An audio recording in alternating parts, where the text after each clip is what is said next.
dénûment de ses enfants, leur dépendance totale d'une aide extérieure, c'est bien cela.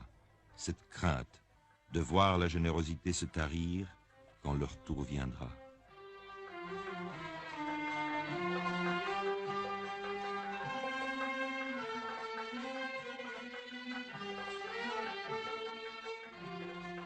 Myriam et son petit frère pleuraient à chaudes larmes pendant que les autres s'en allaient avec leur merveilleuse kashabia. Ils étaient les derniers. Mais il en reste encore. Pour lui, pour elle. Maintenant, on sourit presque.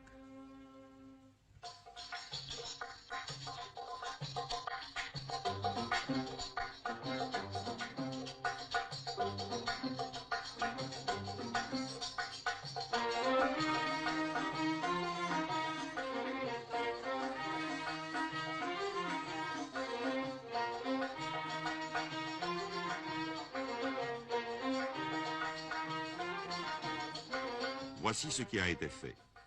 Chaque mois régulièrement, on distribue plus d'un quart de million de rations, chaque jour du pain et du lait pour 90 000 enfants. Dans certaines régions, on a construit des cantines, on a distribué des habits neufs, des couvertures, des tentes. On a bâti des écoles et monté un service sanitaire moderne.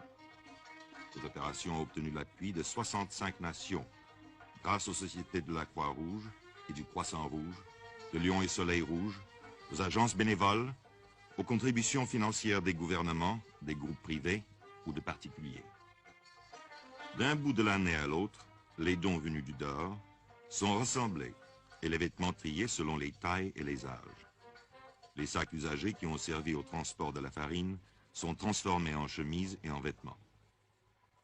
Ce travail est accompli par des jeunes filles réfugiées dans un centre d'apprentissage du Croissant Rouge d'Oujda au Maroc.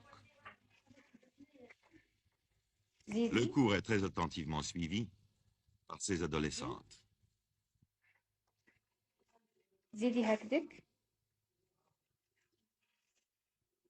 ديري 5 ديري 4 بالراس.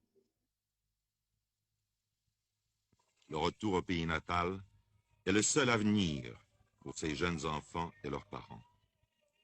Les réfugiés ont été reçus comme des voisins chez des voisins par les peuples de la Tunisie et du Maroc.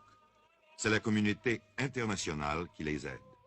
Mais leur véritable vie n'est pas ici, où ils ne peuvent ni travailler ni s'implanter. Et tous, du reste, désirent retourner chez eux dès que cela sera possible. Ils ont traversé une longue période de découragement, d'incertitude et d'attente, tant qu'il ne s'agissait pour eux que de survivre, et c'est grâce à l'aide internationale qu'ils ont survécu.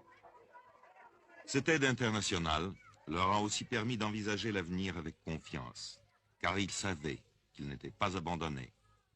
Aujourd'hui, le retour au pays natal approchant, de nouvelles questions, de nouvelles difficultés leur apparaissent. Car le pays où ils retourneront aura été abandonné pendant des années. Les puits seront écroulés, les maisons auront été détruites, la terre sera retournée en friche. Pour tout le monde, y compris les enfants, ce sera une épreuve.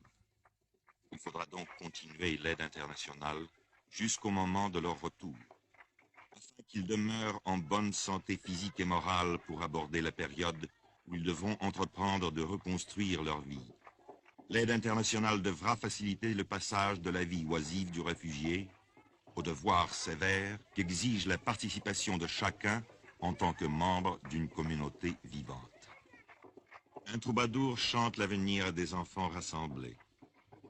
Ceux qui vous ont donné, dit-il, l'ont fait avec joie.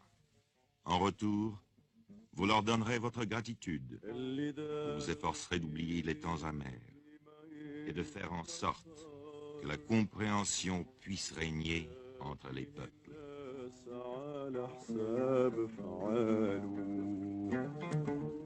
نتمنى التوحيد لجميع البشر في عالم سعيد تزيان أحواله عالم حر جديد لبدا ينتصر وتزول غيار بيه